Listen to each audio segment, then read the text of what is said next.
I'd like to introduce you to Mr. Lars Vrones. He's our ambassador for climate change. Lars? Thank you. I guess my mic is on, and hopefully everyone is hearing me. So please welcome to this panel in this afternoon session, where we will be talking about green buildings. I think we would all agree that urban planning is at the very heart of building sustainable cities and for building climate-smart, climate-compatible societies. And of course, building is a very integral part of having smart cities. And so I'm very pleased to have a very distinguished panel here today who will talk about this subject from their experiences and their wealth of knowledge, covering a range of from the real estate, from the finance, and also on the construction materials.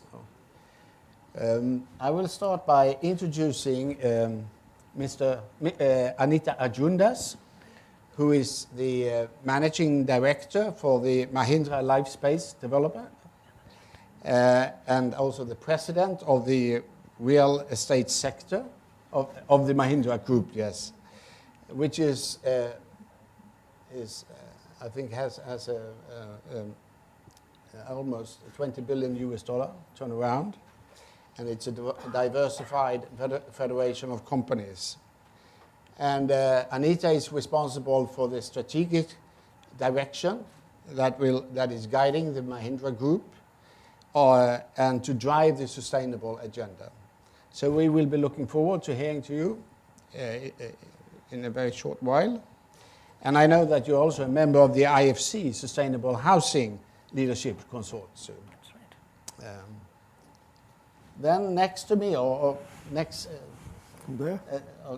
second in the row, I have Neeraj Akhoury, who is the CEO and Managing Director of the ICC Limited, which is one of the foremost companies in India when it comes to cement and concrete industry. And I know that you have won a number of sustainability awards as well, which we look forward to hear what that has led to. And in 2005, the ACC also became part of the Lafarge Group, which is the world leader, as we know. Then, to my very left, I have Sanjay Gupta, Yes, sir. who is the managing director of the B&B Housing Limited, which is, and you're also an IFC client, I understand, right.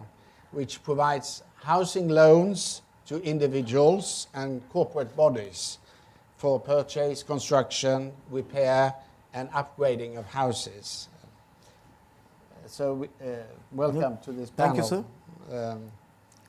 And then to my right here, I have Pangai Ghai, who is the executive director for the Asia Environmental Partners, and which is part of the Olympia Capital Asia, which is an independent private equity firm. And I know that you have been successfully investing in middle market companies, and that you, as a member of the Asia Environmental Partners team, is looking at the green segment, so to speak. And you have over 12 years experience in the field of private equity and management consulting. So let's open the discussion here, and we will do like this, that we have, I'll allow 2 rounds of interventions. First, we will look at the challenges, and then the second round, look ahead, what are the prospects, where do we see the opportunities. So if I may start with Anita, who, of course, are closest to the customers in a way. And it would be interesting to hear what you have to say about the challenges that you face in offering green residential space. Right. Please. Thank you. By way of a quick context, Mahindra Lifespaces is the listed arm of the Mahindra Group into real estate and infrastructure. So we have two business streams. One is residential real estate that I will be focusing more on today, and the other is what we call the greenfield integrated cities. Now, when you look at residential real estate and you look at the consumer, one would assume an ideal state of being would be that you would like to see a green premium coming in from the customer. And a premium could come in many forms and fashions. It could be a premium for price, it could be a premium in terms of demand, or it could just be a premium in terms of stickiness and loyalty. Over a period of time, we've seen that kind of panning out in the context of, say, commercial real estate, where you have institutional customers who are getting more and more demanding and wanting green buildings. But that's not necessarily the case in the context of the individual buyer, which is the homeowner. The awareness of green is still very low, and the desire to choose a green home, forget about pay a premium for a green home, is still absolutely low. So when we started out on this space, which was about 10 years back, we took a decision in 2006 to make our whole portfolio green. We were actually looking at a situation where consumers didn't understand what green was. They were not willing to pay you anything extra for it. They weren't even willing to choose you over somebody else because you were green. And on top of that, you had an incremental cost of construction for going green, which in those days used to be at least 2 to 3%. The focus for us in the early years, therefore, was to just establish proof of concept by first taking frugal approaches to reducing that cost down. So we pushed that 3% down to 2%, down to 1%. Today, we know that at a sub 1%, we can take in that extra cost of growing green. And it's really about fundamental design principles that you start out with. The orientation of the building, how you design from scratch, the kind of materials you use. It's not just about layering more and more expensive materials on top, but it is about fundamental design principles. We worked with the cement companies, the concrete companies, to actually look at use of fly ash, use of GGBS in the concrete. Good for them because it means they're using industrial waste effectively without having to dispose it at a cost, bringing in benefits for us in terms of the way we're able to build out the product, but the product also being green. Similarly, in the context of sand, I mean, sand was always a struggle in terms of sand mafias in the country, difficulty around procuring sand during difficult periods, and we just systematically worked at eliminating sand to the extent possible in the construction cycle. Now, what happened as possibly an unintended consequence of going green was we may not have got a green premium from customers, but we definitely benefited from the cost of not going green. And that is really the whole business continuity risk issues. Today, if you look around the context of the environment around us, whether you look at NGT bans in the context of construction practices or sand bans at different points in time, there are so many aspects that are playing out in terms of the larger environment that better preparedness has ensured that we don't have business continuity risks. So to me, that has been an unintended benefit out of the whole green journey. But the challenge in terms of our customers willing to pay more, or our customers even willing to choose you over another brand because you're green, still obviously remains. Thank you. I think that's very interesting. You have made some very interesting reflections that you may have had initial costs, but you're also positioning yourself for the future in a good way. And you mentioned the inputs that goes into building. And so let me turn to Neeraj Akhoury, who is actually into the construction materials, the cement and industries. And we heard there some of the issues that Anita is raising. So how would you say is the interplay between supply and demand? I mean, how do you make sure, how can you push for sustainable material in your sector? So first of all, let me just thank IFC for inviting us here. So thanks a lot for giving us this opportunity. In 2-3 lines on ACC, ACC is India's oldest cement company. I think we started about 80 years back when cement was not well known in the country.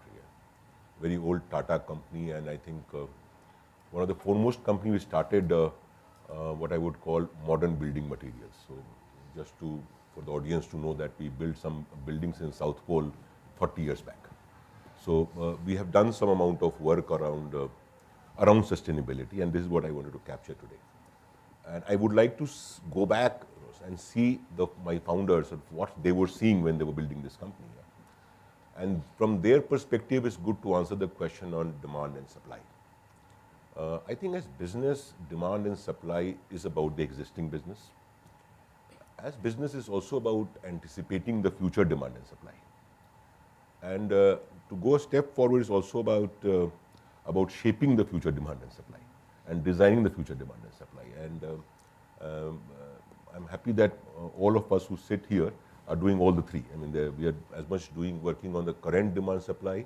We also work on shaping the future demand and supply. And that's where I guess the word sustainability really comes very important. That what was there 50 years back or even today certainly is not going to be there 50 years from now. And that's very clear. That it's going to be a totally different world when we talk about future. In India, I think the green building movement started in 2011. And it was with a small 20,000 square feet of green construction done in Hyderabad. That point we had agreed that by 2022, we will be about 10 billion square feet of construction on green building methods. So far, we have come at about 5 billion square feet of construction. So are we on the right road? Yes, we are. Are we in the right direction? Yes, we are. I guess speed is becoming the issue. And we could have done a little more to reach. But still we are hopeful that if not 10 billion, at least 7-8 billion is sort of a good target to aspire for by 2022. So that's the first point which I wanted to raise. Second, in our mind, the government has also been doing their amount of work around pushing sustainability, at least in the corporates. If you start from the start of the phase, cement industry is one of the largest miners in the world. Remember that for a 200 million ton of cement that we produce in India, we mine about 600 to 700 million ton of limestone. So it's a very big operation. If you look at it, it's a little more than Coal India Limited also, in terms of what limestone we do in India. And therefore, I would say that government has been good at pushing us to follow some mining standards which are very sustainable, which really talk about what will you do with these mines once you have finished your operations. So mine rehabilitation becomes a very important point. Even on the market side, some of the encouraging notes like I think now Pune has done it, Kolkata has done it, some other cities have done it, they have for green buildings, they have increased the FAR, which is a good sign, which is a very good sign. And I think there was one more example which I am finding now, that Ministry of Environment and Forest gives a lot of priority to green building projects. And you get a little more attention from them and a prioritization from them when we talk about it. Having said this, it's important that, to my mind, the sustainability arguments need to be supported with economic arguments. And for my industry, when Anita was talking about slag cements or fly ash cement, is a classic example where a social and a sustainable ambition is very well matched with the economic arguments of a company. And therefore, you will see that in India, which has the highest percentage of blended cement in the world, we do about 73 or 74% blended cement in the country. And India is the second largest consumer of cement in the world, next to our big brother China. But the amount of work going around blended cement, sustainable cement is very high. And that's what I believe it's the right direction. Just one more point which I wanted to make, that when I look at the future, the challenges, I also see a lot of youngsters doing several innovations around the world. Yeah? So one of the products that, in fact, I was seeing it today is to talk about plasters that can be solar panels. I think even Elon Musk talked about it, about solar roofs as a construction practice. So a lot of good things are also happening at the same time, and I think at ACC we are quite excited that this should be a good journey. Thank you very much. And now we have heard from two representatives of the builders, so to speak, or those bringing materials into the builders. So let's turn to finance, and to Sanjay Right, sir. Gupta and the B&B Housing Limited. So how do you go about in promoting green financing and then to augment that the green financing into buildings? So it is very, interesting. I mean, when this opportunity came our way to raise green bonds, and we did a little bit of research, to our utter surprise, it was not only about the efficiency of the building or the consumptive expenses. It is also about a healthier life that people enjoy working and living in green buildings. And that excited all of us, that why don't we promote. So we have heard a lot about commercial spaces which are green, but very few. I mean, that was at least my limited, I would say, information. Residential units are green. But to our utter surprise, somewhere about 2 years back, when we raised the first green bond in the country, there were about 70 projects which were running throughout the country, constituting about 1,500 units, which would mean eventually about 7,500 people living in them, which were green in nature and which were EDGE or GRA sort of certified. And when we reached out to these developers, because once we sort of raise any fund, we have to deploy it fast because there's a cost attached to money. And to our utter surprise, the developers like Anita actually do not position a project based on the nature or the green aspect of the building, because the priority of the buyer is not that high. And that, I would say, is the education factor, is that we have to propagate or we have to advocate that living in green buildings is not about saving on water, electricity, etc., but it is healthier living. So you're working in a green building and you're living in a green building is a I would say advantage squared. So, but and when we reached out to these developers, because this was meant for augmenting supply of green housing, it was not meant for retail housing. I mean, there was not an unprompted demand that we had to create. We had to create that demand because these people were already getting funding from the normal sources of funding. And I think that is the biggest challenge if we have to really augment green funding both at retail and at the wholesale side, which is the corporate side, that advocacy or promotion of green residential units has to really see a very long distance, because people, individuals or families are not putting enough, I would say, weight behind the attribute of a healthy building. And that is what the challenge is. But you will be happy to know it was about 500 crores of funding that we were using at that point of time, that it is fully deployed, and about 1,500 units will be delivered in a short time from now, on an average about 8 to 9 months across the country. And yes, there are cities, smart cities like Pune, Noida, Bangalore, some parts of Chennai, even the greater Mumbai area, which give extra FSI to such buildings. And about 7,500, because on an average in Indian families, 5 members of a family will enjoy living in these green buildings. We are very excited about it. Yes, if fiscal benefits were to come our way, it will make it easier for us to deploy these type of funds faster, and even at a retail level we can do it. Yeah.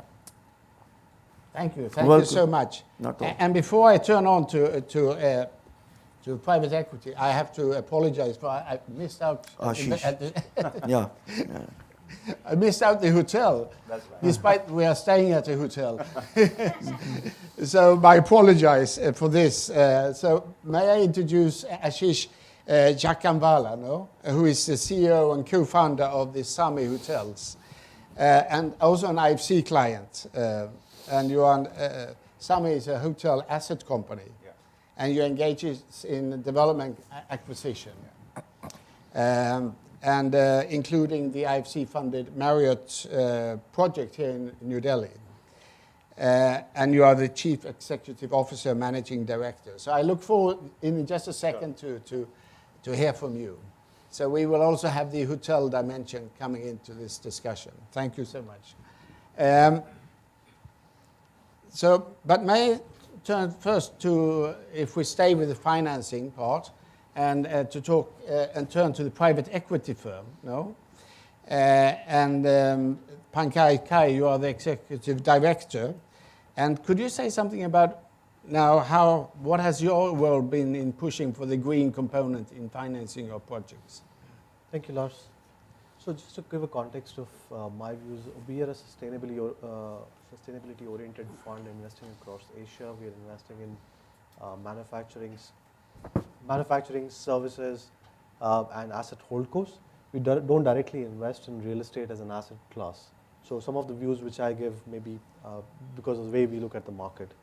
I think when we look at the green building space, there are three broad segments, I would say. One is the real estate projects themselves and financing or playing a role in that. The second part is the manufacturing or products or services which are directed at the new builds, the new stock which is coming into the market. And the third piece is the manufacturing products, services, which are directed more at the existing stock in the market, more the retrofit market. Now, if we look at the opportunities we have been seeing, I think the most attractive part, though probably a little bit more difficult part of the market to crack, is the third piece, which is the stock is already there, the customer is already there. If you can prove the commercial viability of moving to a greener living, or you prove the benefits to them, the customers will move. And I think we have seen enough examples of that already, both in the B2C, B2B space. If I take the example of solar rooftops, means 5 years back this was a concept, and today commercial, industrial solar rooftops is a commercially viable proposition, and everybody is going for it in some way. If I look at homes, whether it is a water filtration system, air filtration system, we were talking about 3 years back even finding an air filter in the market, and today you have 20 companies already selling it at different price points, and the customer is taking it. So I think from our perspective, the retrofit market is probably the most attractive.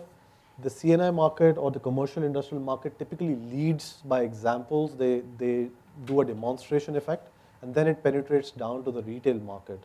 And we are seeing that different pieces of the green building theme are already commercially viable.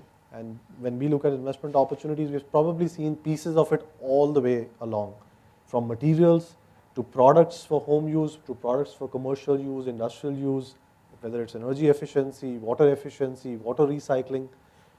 But what we have not seen is somebody putting it all together into one mega solution or one mega product where we say this is for the green building. We're seeing just pieces of it as of now. Thank you. So let me turn to Ashish, who you are meeting the customers every day and meeting the expectations of customers. So what are your experiences in green hotels, and in particular perhaps in the Fairfield Marriott project that you have been working with? So, unlike a products manufacturer or a building seller, right, we are owners and managers of operating income. So our approach to green is actually not romantic, it's purely economic, right? I think for a lot of people who sell products and services, green is very romantic, right? You talk about it, it's a great thing on your collateral, but I think I have a very Trump view of green rather than an Obama view of green, right? It has to make economic sense. And why does it make economic sense? Because businesses are under pressure, okay? As much as we talk about the whole demand bulge in India, pricing is a challenge. You know, pricing is a challenge for me as a hotelier, pricing is a challenge for Anita when she sells her residential apartments. I think we realize that, you know, our ability to charge whatever we wanted to is going away. And then comes the bottom line. So if you're not able to control the top line because it's range bound given the competition, you need to follow controlling your bottom line. And therefore, green becomes a necessity. It is no longer something that we do to put on top of our marketing brochure or talk in a conference, right? we started the company actually in 2011. So good for us that we didn't have baggage of decades of poor practices. However, we inherit that because we are buyers of a lot of hotel assets in India, and we buy a lot of NPAs, non-performing assets, right? And what we've realized over the last 3 years that every time I see an investment submission of a new hotel, there is a discussion about how sustainability will improve the bottom line. So, we always tell our investment team coming back to us and Very saying, interesting. we're going to buy this asset for $50 million. We're going to have a return on capital employed of, let's say, stabilized basis, 10.5%, 11%. But if we invest another $1 million in sustainability, our return on capital employed is going to be 40% on that. So eventually you enhance your return on capital employed by putting that extra capital on sustainability. We became an IFC client, I think, in 2013. One of the first things we did was implement what they call EDGE. Now, I know there have been things like LEEDs, gold, platinum, all of that over the years, but that's really relevant when you're a developer, when you're building ground up. When you're a buyer of an existing building and when you operate it for perpetuity, I believe more in practices than the product. Because I can build a great product through LEEDs, but I need to run it every single day. And trust me, LEEDs is complicated to understand for a CEO, let alone for a hotel manager, right? So we were looking for a solution which implements sustainability as a daily practice for a CEO, for a hotel manager, and we found EDGE to start giving us some signs of hope, right? Just to give you an example, and we own some of the large hotels. We bought the Hyatt Regency in Pune last year, or the Sheraton in Hyderabad. So typically we spend about 400 to 500 rupees per available room on electricity costs in those hotels. And we implemented EDGE at the Fairfield by Marriott Bangalore, which was the first EDGE certified hotel in the country. Our energy cost in 2017 was 313 rupees. Now that's a 15% saving for every room that you have in the portfolio. We will probably be the 4th largest hotel owner in the country today. We have 4,500 rooms, right? 4,500 rooms multiplied with 365, right? And you start putting a 15% saving. And in the end, our companies are driven by institutional investors who are looking at a going concern value. And typically, hotel stocks in India are traded at 20 times to EBITDA. So if you're actually taking $1 to the EBITDA, you're actually creating $20 worth of value for your shareholders, right? And that's when the company became extremely paranoid about sustainability. And as I said, we are businessmen, right? We have institutional investors. We have IFC as a partner.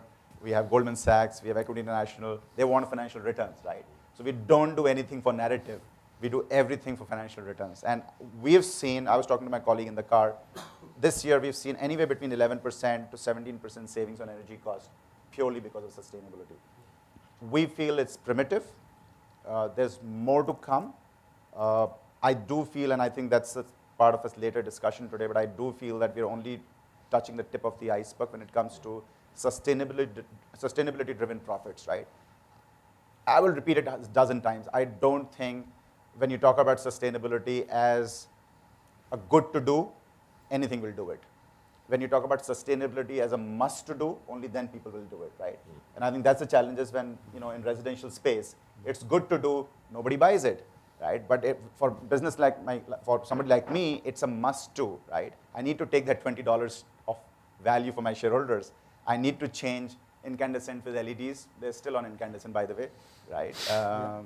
We still need to put variable drive motors in air conditioning. We still need to go back and start glazing our facades in a way that the heat penetration is minimized. We still need to do many things that, as I said, we tell this is a journey from bullock cart to a rocket. Typically you go from incandescent to CFL to LED, and I do buy hotels where, you have incandescent, at some point they become bankrupt, then you buy them, convert them to LED, and they're fine. No offense meant to Taj. Thank you. Thank you, Ashish, for giving us that hotel perspective. Now, before I will make a second round here and look to a bit more to ahead, there are two things I take with me. And first of all is it has to make economic sense. Going green is also about economy. But there is some economic, so how do you address the economic issue? But there is also the issue of meeting the expectations of customers and the economic sense from a customer's perspective. And Anita, I thought you made a very good point saying that you came early on into this green segment market, so to speak. There was a premium to it, but that but now you are well positioned because you can see things coming. You know? So perhaps you could elaborate a bit on that. No? What do you see the future in green residential space now? Yes, so I think the real issue is how can you increase the speed of adoption by the larger industry in terms of going down the green route.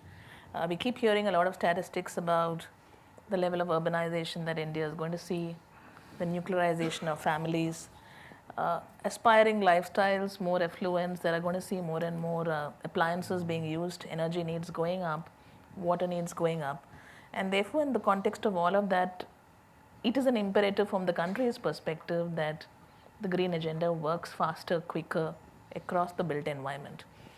The first layer that I think developers will start seeing as making sense is the layer that I spoke about, which we've experienced over the years, which is the cost of not going green or the business continuity risk issues. Because that is tangible, not cost reduction, but cost addition to what you're doing. And people will start realizing that either they lose time or they lose money because of non-compliance to green practices. That's going to be the first step. The second is really about consumers demanding more and more of green, and for that there is a large chunk of consumer education, consumer awareness that is required. When we started on the journey, in our early projects we said we will position the project on sustainable homes. No one bothered. So we actually went down to ensuring that we completed construction of at least 2 or 3 projects, went back and did post-occupancy studies, and were able to demonstrate through validated certification that energy needs at the individual home level had come down by 25%, water needs at the individual home level had come down by 30%, and indoor air quality had improved by around 18 to 20%. Today we're able to go back with those numbers and speak to our customers. They may still not be part of advertising pitches or mass communication, but they definitely are part of sales pitches that you do one-on-one with customers, where you actually tell them these are the benefits that accrue to you at your individual home level from a health perspective, from a wellness perspective, and from an economic perspective. It's a slow journey when a few of us are doing it. I think as more and more people get into it, you will see it gaining momentum. And that is why we have the IFC-led Sustainable Housing Leadership Consortium. This is a consortium that we put together between IFC, us, and 4 other developers. The intent is to get at least 20 to 25% of housing stock in India in the next few years to go completely green. And we're looking at 4 levers through which we can push that. One is the policy lever, which is important. Second is technology and skill. Third is financing. And the fourth is the consumer. So there is a clear plan to go out there and get all the developers to share similar post-occupancy statistics, which we can put out in public domain. How do we push the aspirational need for a green-rated home among consumers, that they're actually looking to buy green as opposed to anyone trying to sell green to them? The financial institutions and PNB is also a part of that whole consortium. The idea there is to see how can we work on financing solutions. But finally, one large piece is about going back to the government and looking at what policy interventions could be put in place which can incentivize the green agenda in a much faster and more structured fashion. Thank you. Thank you for giving that rundown of issues that needs to be addressed. So turning to economy again and the economics that and with the cement and concrete industry, how do you approach the whole issue of bringing more resource efficiency into building as a way of bringing down the costs of construction? So, for our industry, and again, I'll speak about from a Lafarge Holcim perspective as well as from ACC, you are located in some of the remotest parts of the world. And 30 years back, the license was given by government. Now, the license to operate is being given by the public. And that puts enormous pressure on you on how do you manage this kind of industrial facilities. That starts the journey for sustainable manufacturing. because there are villages, there are people around your factories, and they talk about dust, they talk about logistics, the truck movement, they talk about many of the things that they don't like to happen. Yeah. So that I think is the biggest start for the journey. This is on the license to operate. The second part is, as a group now we believe that the business has a potential that 1/3 of our revenues can come from sustainable products. And that also sort of kickstarts because from the Trump argument, that 1/3, the cost base would be roughly about 15 to 16% lower. Oh. So that it makes a lot of sense when you start looking at your business from also from the financial angle, that it actually helps you to make your business more efficient. One of the very classic example is waste heat recovery.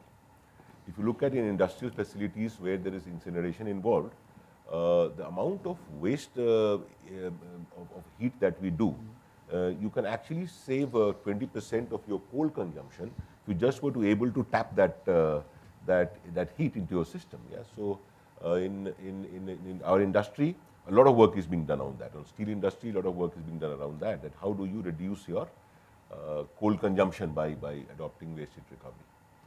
The third part, and this is what we have been doing here, and I'm sometimes very proud to say all these things. Many years back we started this journey of green building centers.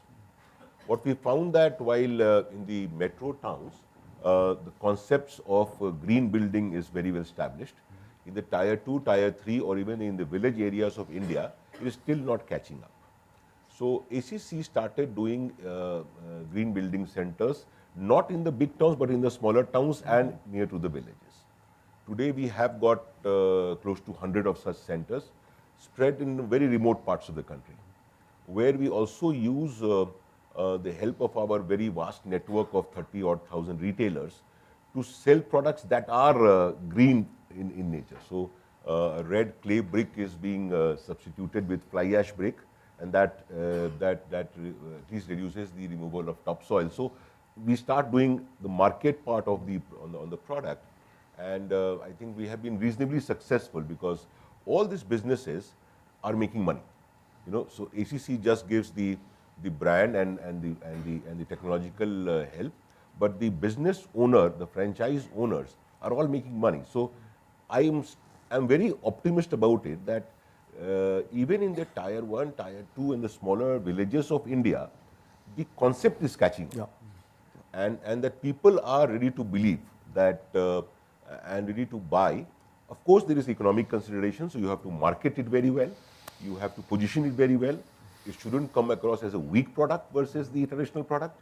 But once you are able to, surmount those kind of marketing issues, marketing challenges, there is a very good market for these products. And that's what we have been doing for the last 10 years. And I think results are very good. So results are very good. Yeah. Thank you. And it's very good to hear that you are making use of waste and waste Yes. recovery. And then I think if there is one challenge we have overall is to turn that word waste into something positive. No, it's a resource. No. Just to add on that, there is one line that Lafarge also, we have a very large business in the world called Geocycle, Oh yes. where we use a lot of waste in our cement kilns. In India also, we have now 10% of what we burn is a waste. With the government of Goa, Goa is, I don't know if you've been to Goa. Goa is a very beautiful place in India, where a lot of waste is generated, the urban waste. And now there's a project that we do in which we take all the waste and burn it in our kilns. Thanks to the current Goa CM, who is a very active man in this kind of thoughts. So that direction is happening, and as I said, manufacturing is doing very well, but a lot more has to be done, of course. Yeah. Thank you. So let's move to finance. And Sanjay, and if you would look into the future, what kind of financial tools would you see that have a green label on it? See, I mean, to make money green, we need fiscal sort of support to recognize and to sort of extend some sort of tax benefits or incentives. But, that will take time before this momentum really catches on.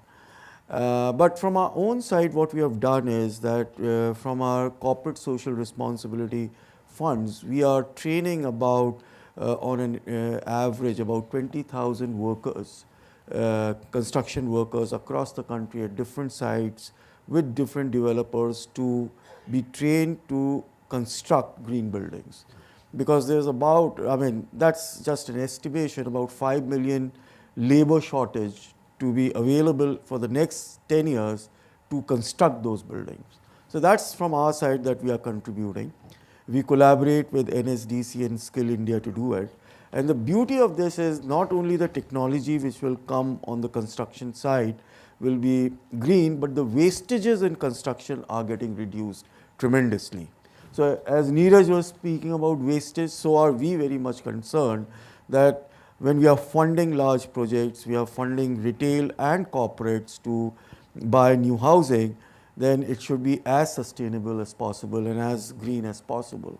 So that's something which we are doing from our side, but to make green money cheaper or to have some sort of incentives, you will have to look at the government to dole out some sort of recognition for green funding, which can be then extended to the developer community and to the retail customers. Yeah. Thank you. Thank you. So let's move and continue on the field of financing, but from a private equity perspective. You mentioned, Pankaj, that you see there are prospects to finance individual components in this field, but what would it take, in your view, for you to go into financing the whole concept of green building? I think from our perspective, so I think at least two of the other panelists have talked about commercial viability, and I think that's, to me, is much more important than consumer awareness. If you see why it is working in a commercial hotel or an industrial establishment but not working in the retail space, the fundamental reason is that the pricing of resource is not there. If the end customer is not going to pay for the power he's going to consume or adequately pay for it, if he's practically not paying for the water, he's not practically paying for the water which is being treated afterwards, when that all pricing is not happening, obviously you need awareness and then you need an incentive to push it. The day the customer starts paying for it or the government does a policy initiative to price it accurately, I think even the retail customer will start seeing the benefits immediately. It will go to his bottom line immediately. It will make it commercially viable for him to go into a green building versus a non-green building. So that's number one. The second part is, I think the payback period on most of these investments, some of them are low-hanging fruit and it's a fast payback. But a lot of them, especially for a retail customer or a retrofit customer, the payback periods are longer. So you need a financing support. But the financing support on that case is not working because we don't have an established contracting framework. So if you see, energy services company have been talked about for probably a decade now in India, and we don't see any evidence of large energy service contracting companies coming out because nobody believes that the contract will be enforced finally, which is again sort of a policy intervention which is required. If you see the rooftop solar on CNI, people are taking a bet that there are two counterparties sitting across the table and the contract will eventually get enforced. And that's why it's working. But if on a retail side or a retrofit side, that's the biggest challenge. And I think if you put these two together, what we believe is there will be larger companies created which can give solutions then. So I don't know how it's working on the hotel side. Is the company putting together the 10 pieces on their own, or they have one big company to go to who can give the solution? My guess is it's more of the former. They're putting the pieces together. And that's mainly because of these interventions which are missing. That's my take. I think we can pass on that question to Ashish straight away. And then how are you going to go about accelerating the green adaptation of your hotels? And I think there is obviously a struggle with the regulation right now. We fail to understand why sustainable measures should be regulated at all. We today see that the government has been extremely business-minded about practices and businesses which are not sustainable. But when you come to renewable energy, there's a huge degree of regulation around that. One of the challenges we face is that we own a lot of mid-scale hotels, and therefore they don't pass the threshold where I can have power purchase agreements, because there is a minimum connected load that you need to have for establishment to have a PPP. Now that's absurd, because I don't have one hotel, we have 23 hotels. So collectively they're using much more energy, but I can't do PPPs with renewable energy suppliers, right? So I think we've been struggling a lot with educating the authorities about deregulating sustainability measures, right? I think the other thing is that, as everybody is saying here, from the retail side, it will take decades for this to change. But I think people who live in Delhi probably can't wait for the next winters. We need to see much more accelerated change in sustainability and environment if my daughter needs to grow well in this city, right? I think that needs to start from corporates. So we've been trying to go back to two sets of bodies, really. One is the certification authorities for hotel classification, where we are saying sustainability should be another box. So they look at the size of your pool, size of your bathroom, size of your room, whether you have a tea coffee maker or not, but they actually still don't check what is your rating on sustainability for a star categorization, right? The two is the large corporates. Don't forget, in India, in large cities, which is where most of the economic value of hotels is, 95% of our customers are corporate customers, 95%, right? Now, these are corporate customers who come from Deloitte, Accenture, TCS, Microsoft, ACC, PNB Housing Finance, and they will really harass us on an RFP about a tea coffee maker, about a boom barrier for security, about a smiling hostess. They have never asked us, are you sustainable or not, right? So there is no push from large buyers who can actually make the change overnight in my business. If tomorrow the bulk buyers in the hotel space go out to hoteliers and say, we will not do an RFP, you cannot participate in the RFP if you do not have the following measure on sustainability, hotels will change it in 1 quarter, right? And hotels are guzzlers of everything that is sustainable. Yeah. We produce food waste, we produce kitchen waste, we produce laundry waste. Look at the amount of lighting in this hallway. You have a sustainability conference going on, all of it incandescent. I'll keep hitting on that, right? So I think hotels can do a lot. I mean, one of the things we went back to some of the customers, we found a lot of backlash was, we said, we want to charge you for the guest room and actually charge you for the energy on actuals, so that you know that your customer slept in a 14-degree air conditioning with 2 quilts. And therefore, he should pay more than the guy who had his air conditioning at 26 and did not ask for the second quilt. But at currently, I'm charging all customers the same price, even though that guy had left his water open for 3 hours while he went on to receive a conference call, right? So we've been doing a lot of stuff, but unfortunately, I don't think for large corporates, and sustainability is still romantic. It's about marketing. I think it has to get real. As I said, we can make changes in quarters. We don't need decades. But I need push both from authorities. I need push from large body corporates. If we are pushed, we'll move every quarter. We don't need decades to make that change, actually. Thank you. I think you have been challenging Very good. The audience here, because I guess you represent a number of companies and corporates. So let's hear from them. Yes. And I will actually open up for some questions from the audience. But may I, before doing that, say that I would also like you to respond to the challenge being put out here by the hotel, saying that we as corporations or as representing companies will actually have that kind of a request. That's a wish from my side. But please open up the floor, and I'll try to keep track. I have 1, 2, 3, 4. It's very left-leaning here, but I'm sure it will. We have someone from the right side. It's been a left well. subject, So we start with first one. If you could just please introduce your name and company, and please. Yeah, my name is Ulhas Parlikar. I'm responsible for GeoCycle Active in ACC. I have a question to Ashish. You probably in 3 or 4 sentences, you explained something about what corporates actually should be doing to drive sustainability. And I'm sure everybody in the audience has appreciated that and probably sold off on that, right? Does it not happen with your marketing people who are dealing with the corporates? And what is the challenge that you face there in that case? So, our business, fortunately, is extremely well regulated because, you know, the hotels we own are run by large international brands, Marriott's, Hyatt's, Starwood, right?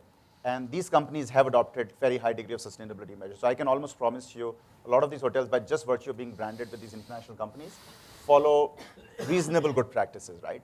But I think the big game changer will come when the consumers start realizing the economic Asking for value of it. wastages, right? I give you an example of a guy running air conditioning at 16 degrees and asking for 2 duvets, right? His company is not paying for it, right? Every time we go back and ask for energy cost to be billed separately, you know, they get scared because it will expose them. You know, for all their marketing dollars they spend on CSR, it'll expose them that how many of their people are actually sleeping in 16 degrees and asking for 2 duvets or, you know, or using 4 buckets of water for a shave. I mean, trust me, you all use two mugs of water for shaving at home, and you will use 3 buckets of water for shaving in a hotel because, you know, we don't charge for it, right? You don't go your maid running down looking for water, right? So I think it's a consumer-centric issue, right? I'm a businessman. Awareness, As I said, awareness. I'm a businessman. Awareness. I need consumers to ask me for what they want. The retail customer is not asking Anita. He will not ask me. But your big bosses, right? You have CSR budgets. I don't even need your CSR budget. I need your main budget, right? I think we can save you more in travel budget than you spend on your CSR. That's only 2% of your profits, right? So, you know, we can refund you your 2% of CSR expense if you just follow some of these practices when you get checked into a hotel. Okay, we have the lady on the second row, and then the gentleman there, and I'll see 2 more persons down there. I'll get to you soon, please. Maybe we should take 2 questions in a row, and then we go to the second one. So please. Hello, my name is Sandra Sasso. I'm the head of a company called Siab Energy, and we do organic waste conversion on site. This question is really for Pankaj and just generally a comment that as we're going into the built environment, so the existing built environment, the biggest hurdle we've had is the regulatory environment is not keeping up. So there are no regulations that apply to our equipment because it's new.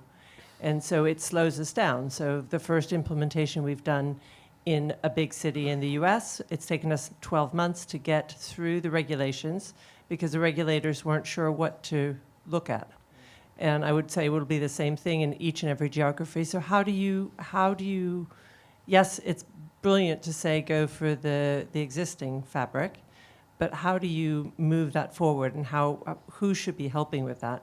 And it's not just a matter of, so yes, it would be lovely to be able to implement in the hotel industry all the new tech, but then if you can't implement it because the regulatory environment doesn't exist, then you're at a standstill again.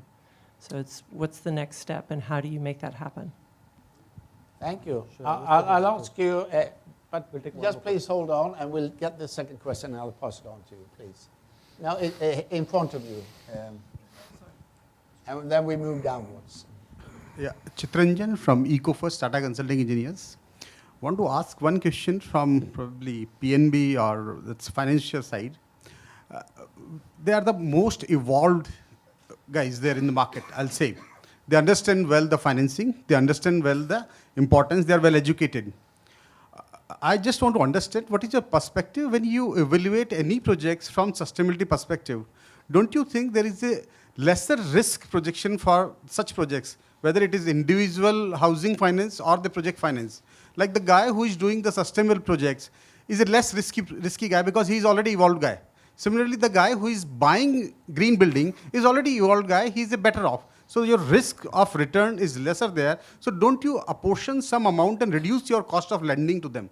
Why are you waiting for the government incentives for that?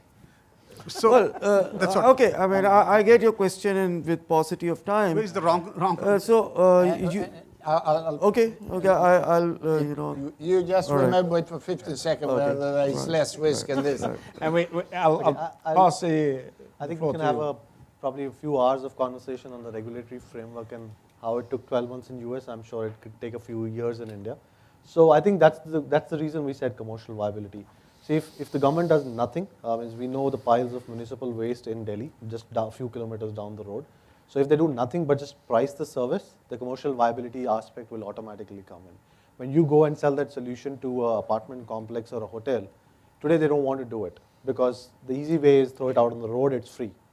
They will start doing it immediately when they have to pay for it. The commercial viability will be immediately visible. So I think we, at least from our perspective, we are not expecting a full host of regulatory support for it. It's just the pricing of the end service. I think that itself will change. I'm not sure if I addressed the question fully, but we can probably take it offline then. Thank you. Yeah, please, please. I don't completely agree that there is lack of regulation. There is. For example, if you look at solid waste management and organic waste converters, Mumbai has made it mandatory today for every society to manage its waste, solid waste, and not put it out. You need organic waste converters. The issue is compliance. We have enough rules. The point is, how do you ensure that there is compliance to those rules and somebody is actually monitoring that compliance and penalizing when compliance is not in place. So the struggle really is around that so much so as inherent regulation. Okay. Please. Yeah, so I mean, what you said is very true. The developer side, where we got funding from IFC, certainly the developers are far more evolved than the others who are building green residential buildings. And believe you me, there is nothing like a rack rate when you do funding. It is all risk priced. And certainly these type of developers do get their corporate funding or their wholesale funding at a lesser rate of interest than any other developer or an ordinary developer. But further, I mean, what I was trying to say is, even if we from our side do risk-based pricing, the price can be further pulled down, and especially if people like Anita are struggling to get 1 or 2 percentage points lower on their cost. And I think, if I'm not mistaken, about 14-15% of the total cost of a project is financial cost. For us, no. No? Okay, but for a business as usual sort of a project where they raise about 40% or 50% funding of their cost, that is what the funding cost is. That can come down if we get a fiscal benefit. We'll pass it on. On the retail side, sir, it is very difficult to do risk-based pricing because of the fair practice code of the regulators. We cannot distinguish if the two people are working in PNB housing and one is buying a green residential house and the other one is buying non-green, I cannot charge different rates of interest. So if I get a line of credit which says this is for green retail housing finance, then yes, I can also brand it differently and I can price it differently. So that's my challenge. Thank you. We'll have 2 questions down there. There was a lady, please, and then the gentleman. Oh, well, we go first there and then, please. Abhijit from United Nations, New Delhi.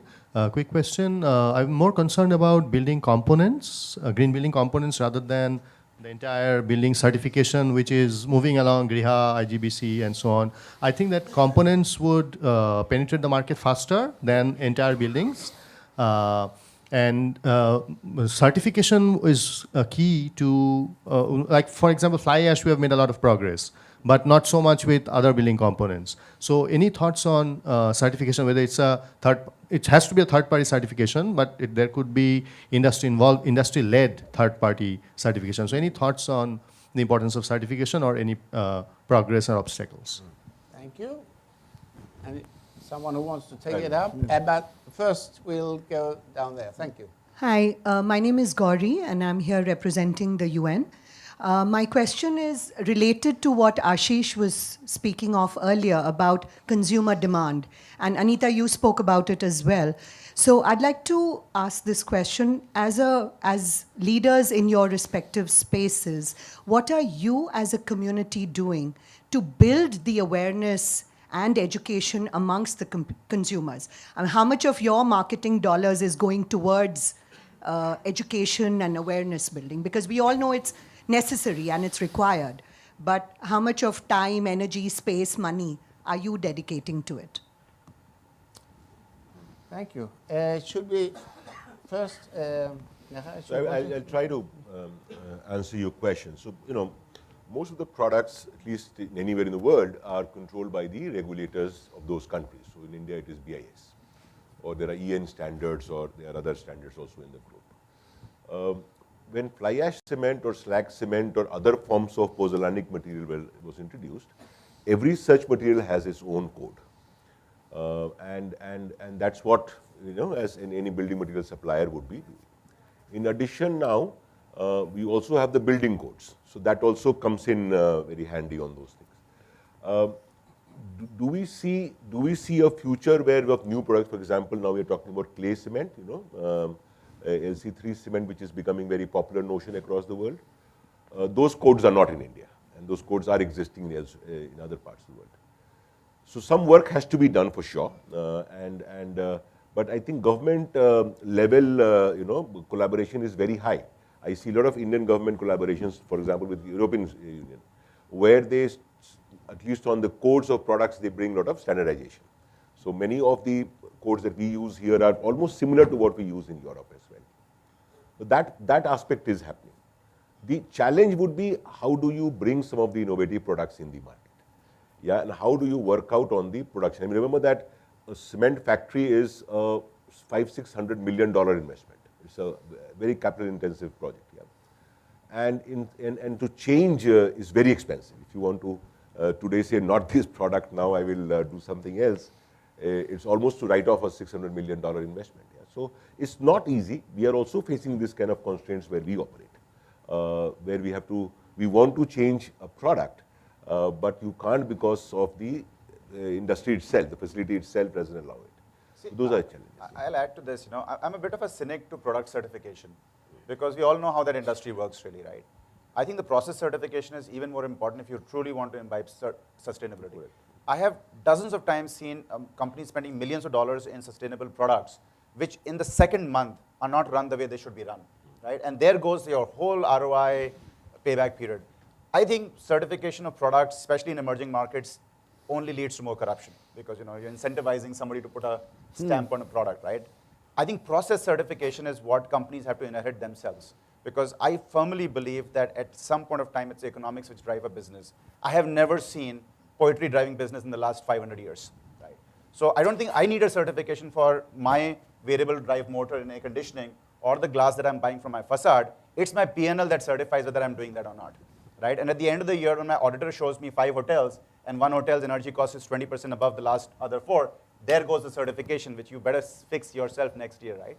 So I think for all of us, if you truly want to believe in sustainability, the processes have to be more important than just product certification. Product is important. You start with a bad product, process will not help you, right?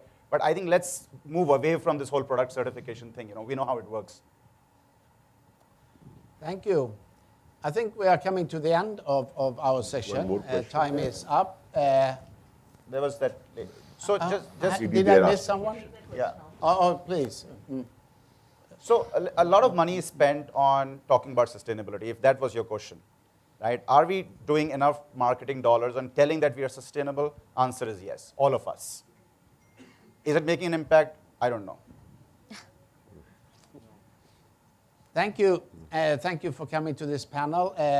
I will just do 3 very short remarks as kind of my own very own taking away from this. And these are in 3 areas. First of all, I think going green, there is money to be saved.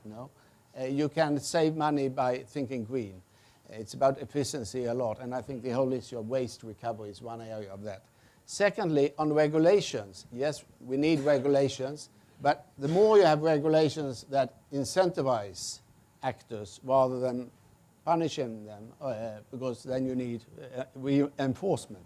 But if you have regulations that help people find opportunities, that's you are coming a long way. And finally, on the customer side, which I think we have discussed here, and some very good ideas have been coming up. How can we help customers to ask the right questions? And how can we help make it easy for customers to do the right thing? This is also something that we should bring with us. So I want to thank the panel very much for this, and I want to thank the audience for coming. Thank you. Thank you.